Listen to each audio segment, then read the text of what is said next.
आज हम पढ़ेंगे फंडामेंटल राइट्स के बारे में। फंडामेंटल राइट्स को हिंदी में मौलिक अधिकार कहते हैं। तो चलिए हम समझते हैं फंडामेंटल राइट्स होता क्या है। Fundamental rights are the rights provided to the each and every citizen of the country. ठीक है। मौलिक अधिकार वो अधिकार होता है जो संविधान द्वारा हर एक नागरिक को एक न्याय, एक अधिकार प्राप्त हुआ है। ठीक है। तो फंडामेंटल राइट्स कहाँ से अडॉप्ट किया गया है? फंडामेंटल राइट्स जो है वो हमारे कॉन्स्टिट्यूशन में यूएस कॉन्स्टिट्यूशन द्वारा अडॉप्ट किया गया है। यूएस कॉन्स्टिट्यूशन द्वारा क्या अडॉप्ट किया गया है? Fundamental rights. क्लियर? तो ओरिजिनली जब देश में संविधान बना था तो at that time around 7 fundamental rights थे। कितने राइट्स थे? 7 फंडामेंटल राइट्स थे। But currently only 6 fundamental rights हैं। क्लियर? ये याद रखने वाली बात है।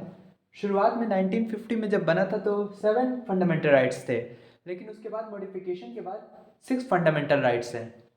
उसमें से जो 7 था उसमें से एक फंडामेंटल राइट था जिसका नाम था right to property. Right to property वो राइट को अलग आर्टिकल में डाल दिया गया, दैट इज आर्टिकल 300A में। आर्टिकल 300A में क्या प्रेजेंट है? Right to property.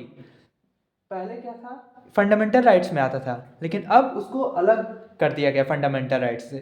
क्लियर? कोई डाउट?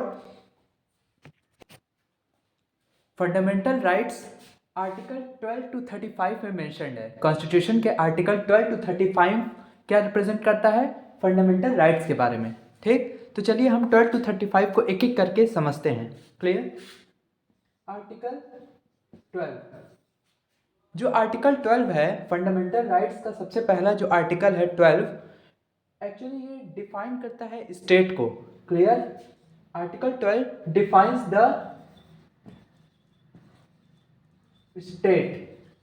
स्टेट क्या होता है? स्टेट कई जगह हम लोग सुनते हैं स्टेट। स्टेट का मतलब हम लोग के दिमाग में आता है कि राज्य, लेकिन एज पर द कॉन्स्टिट्यूशन के अनुसार अकॉर्डिंग आर्टिकल 12 जो है वो उसमें डिफाइन किया गया स्टेट को कई रूप में, जैसे गवर्नमेंट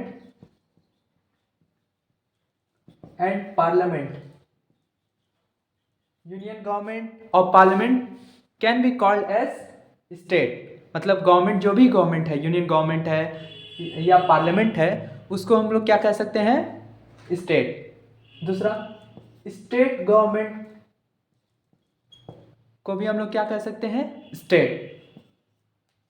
जो तहसील होती है या डिस्ट्रिक्ट कलेक्टर वाला जो ऑफिस होता है उस सबको भी क्या कहा जा सकता है? स्टेट। तो स्टेट एक छोटा चीज़ नहीं है कि बस राज्य कहा जाता है। स्टेट जब हम बात करते हैं कॉन्स्टिट्यूशन के बेसिस पे तो ये बहुत ब्रॉड हो जाता है, बहुत बड़े पैमाने पे हम लोग बात करते हैं। क्लियर? कोई डाउट? तो ये आर्टिकल 12 डिफाइन करता है। अगर इसमें कोई डाउट है तो तुरंत कमेंट करना, मैं फिर से इस पर वीडियो बना दूंगा। क्लियर? आर्टिकल 13। आर्टिकल 13 क्या कहता है? जैसे आप लोग जानते होंगे कि कोई ना कोई बिल पास होता रहता है, एक्ट बनता रहता है, नए नए लॉज बनते रहते हैं। ठीक है। आर्टिकल 13 क्या डिफाइन करता है?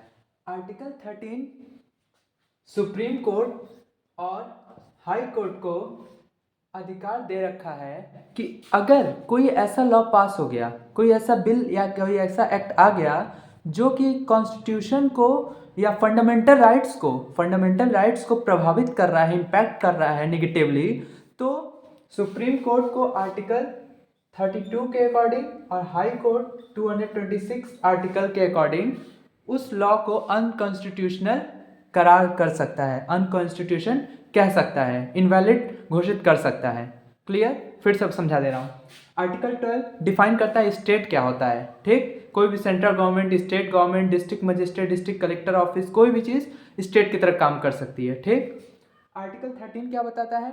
आर्टिकल 13 ये अधिकार दे रखा है सुप्रीम कोर्ट और हाई कोर्ट को कि वो, दैट इज सुप्रीम कोर्ट या हाई कोर्ट, कोई भी ऐसा लॉ जो कि फंडामेंटल राइट्स पे नेगेटिवली इम्पैक्ट करे उसको इनवैलिड घोषित कर सकता है। सुप्रीम कोर्ट आर्टिकल 32 के अकॉर्डिंग उस लॉ को अनकॉन्स्टिट्यूशनल घोषित कर सकता है और हाई कोर्ट आर्टिकल 226 के अकॉर्डिंग जो लॉ फंडामेंटल राइट्स को इम्पैक्ट कर रहा होगा उसको इनवैलिड घोषित कर सकता है। क्लियर हो गया? कोई डाउट है कमेंट। अब आता है राइट टू इक्वालिटी, ठीक है। तो सबसे पहला फंडामेंटल राइट्स क्या होता है, अभी 12-13 में हम लोग एक डिस्क्रिप्शन समझे हैं, ठीक है, फंडामेंटल राइट्स के बेसिस पे। अब हम एक्चुअली स्टार्ट करने जा रहे हैं फंडामेंटल राइट्स। तो पहला जो फंडामेंटल राइट्स है right to equality, right to equality, एक मतता का अधिकार, ठीक। अब राइट टू इक्वालिटी को भी दो पार्ट में हम डिवाइड कर सकते हैं, ठीक है। एक है equality before law and equal protection of laws, clear. तो राइट टू इक्वालिटी दो बेसिस पे डिफाइन होता है, एक इक्वालिटी बिफोर लॉ और दूसरा इक्वल प्रोटेक्शन ऑफ लॉज। अब समझते हैं, बहुत आसान है, क्लियर हो जाएगा। बहुत छोटे में समझाएंगे लेकिन क्लियर समझाएंगे, clear. Right to equality, equality before law का मतलब होता है each and every person irrespective of their caste, color, creed और post is equal। मतलब कॉन्स्टिट्यूशन के बेसिस पे न्यायपालिका के समक्ष हर एक नागरिक एक समान है। अब कोई अमीर है और गरीब है तो उसमें डिस्क्रिमिनेशन नहीं होगा। कोई भी अगर अमीर गलत काम कर रहा है या गरीब गलत काम कर रहा है तो दोनों को एक ही पैमाने पे सज़ा मिलेगी, क्लियर। एक ही प्रोसीजर से ले जाया जाएगा। अब ये नहीं कि अमीर है तो अमीर का अलग कॉन्सेप्ट, गरीब है तो गरीब का अलग कॉन्सेप्ट, क्लियर। तो इस बेसिस पे इक्वालिटी बिफोर लॉ डिफाइन होता है। ये राइट टू इक्वालिटी हुआ कि जैसे मान लीजिए एक गरीब आदमी है, एक अमीर आदमी है, ठीक। अब उसके लिए उसने गाड़ी से टक्कर मार दिया तो उसके लिए अलग फाइन है, और गरीब आदमी ने मान लो गाड़ी चला रहा है, किसी और का काम कर रहा है, उसने टक्कर मार दिया तो उसके लिए अलग नियम कानून है। नहीं, सबके लिए एक ही नियम कानून रहेगा, क्लियर। इक्वल है बिफोर लॉ, लॉ के सामने सब लोग इक्वल हैं। अब मान लीजिए कोई अमीर आदमी चेन पुलिंग कर दिया और एक गरीब आदमी ने भी चेन पुलिंग कर दिया। अब ये नहीं होगा कि हाँ भैया अमीर है तो अमीर से ज़्यादा पैसा ले लेंगे, गरीब है तो गरीब से कम पैसा लेंगे, ऐसा नहीं है। दोनों से इक्वली अमाउंट लिया जाएगा, क्लियर, समझ में आया। तो ये होता है इक्वालिटी बिफोर लॉ का कॉन्सेप्ट राइट टू इक्वालिटी के अंदर। अगर कोई डाउट हो तो फिर से रिव्यू कर लीजिए इस वीडियो को या कमेंट करिए, मैं अलग से वीडियो बना दूँ, क्लियर। अब राइट टू इक्वालिटी में इक्वल प्रोटेक्शन ऑफ लॉज आता है, इक्वल प्रोटेक्शन ऑफ लॉज। अब इसका मतलब क्या होता है कि अब सपोज कीजिए किसी एक पोस्ट पे कई लोग हैं, जैसे किसी किसी कोऑपरेटिव सेक्टर का कोई सीईओ है, ठीक है, या मेंबर्स ऑफ डायरेक्टर्स हैं। तो मेंबर्स ऑफ डायरेक्टर्स जो हैं वो इक्वल पोस्ट पे हैं ना लोग। तो अब उन मान लो 4 लोग हैं, तो चारों लोग के लिए जो लॉ होगा, जो भी कोई भी इशू से रिलेटेड लॉज होंगे या कोई भी नियम कानून होगा कॉन्स्टिट्यूशन में, तो वो सब पे लागू होगा। अब ये नहीं कि इन पे लागू नहीं होगा, ये नया है तो इन पे लागू नहीं होगा, ऐसा नहीं है, ठीक है। सब पे इक्वली होगा प्रोटेक्टेड। तो इस तरह क्या बट रहा है, एक ही पोस्ट वाले लोगों पे इक्वल लॉज असेंबल हो रहा है, क्लियर। अब देखो थोड़ा थोड़ा समझ में आने लगा होगा। इक्वालिटी बिफोर लॉ हर एक नागरिक के लिए है, ठीक, irrespective of the post, irrespective of cast colour creed, clear.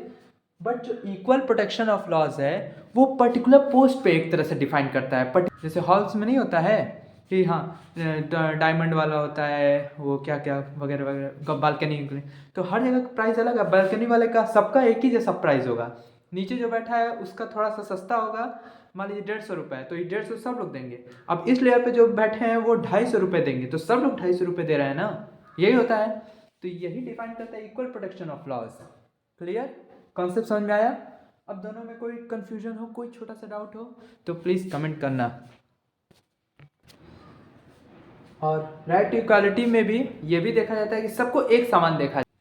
तो आर्टिकल 14 क्या था, इक्वालिटी बिफोर लॉ, वो क्लियर हो गया। अब राइट टू इक्वालिटी में आर्टिकल 15 जो आता है वो बताता है provision of discrimination on the basis of religion, caste, gender, clear. तो जो आर्टिकल 15 है राइट टू इक्वालिटी के अंडर, वो ये डिफाइन करता है कि कहीं भी डिस्क्रिमिनेशन नहीं होना चाहिए on the basis of religion, gender, colour and other, ठीक है। किसी बेसिस पे ऐसा डिस्क्रिमिनेशन नहीं होना चाहिए। ये कौन अधिकार दे रहा है, आर्टिकल 15 राइट टू इक्वालिटी के अंडर, क्लियर। आर्टिकल 16 क्या डिफाइन करता है, equal opportunity of employment in public service, equal opportunity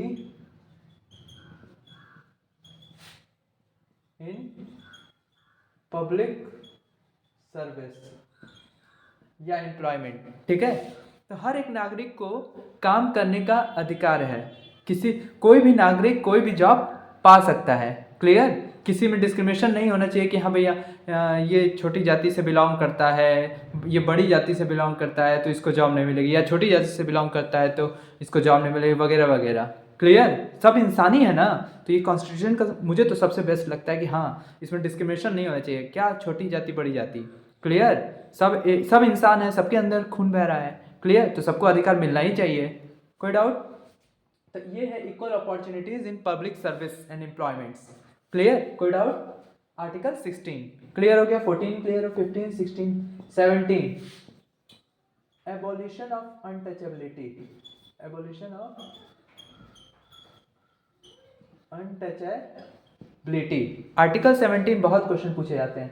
article 17 जो है वो डिफाइन करता है एबॉलिशन ऑफ अनटचेबिलिटी, मतलब छुआछूत के विरुद्ध रहना चाहिए, कभी छुआछूत वाली भी विचारधारणाएं नहीं रखनी चाहिए। अगर हम रखते हैं तो हमारे ऊपर लीगल एक्शंस भी लिए जा सकते हैं, ठीक है। कॉन्स्टिट्यूशन ये राइट दे रखा है अनटचेबल लोगों को, ठीक है, जो कि पहले ज़माने में बहुत बुरी स्थिति थी, ठीक है, इन लोग की। लेकिन आज कॉन्स्टिट्यूशन के द्वारा कई सारी गवर्नमेंट स्कीम ला रही है जिसकी वजह से उन लोग का ओहदा बढ़ा है, क्लियर, तो स्टेटस बढ़ा है। ये दोनों एक ही जैसे हैं, मतलब एक जैसे तो नहीं कह सकते, लेकिन हाँ जैसे इसमें इक्वल अपॉर्चुनिटीज़ मिल रही है, सबको एक समान अधिकार मिल रहा है एम्प्लॉयमेंट में, और इसमें एबॉलिशन ऑफ अनटचेबिलिटी, छुआछूत वाले जो नियम कानून हैं बुरे, जो कि निगेटिवली इम्पैक्ट करते हैं गरीब वर्गों को, उन लोग की रक्षा के लिए ये बनाया गया आर्टिकल 17, क्लियर।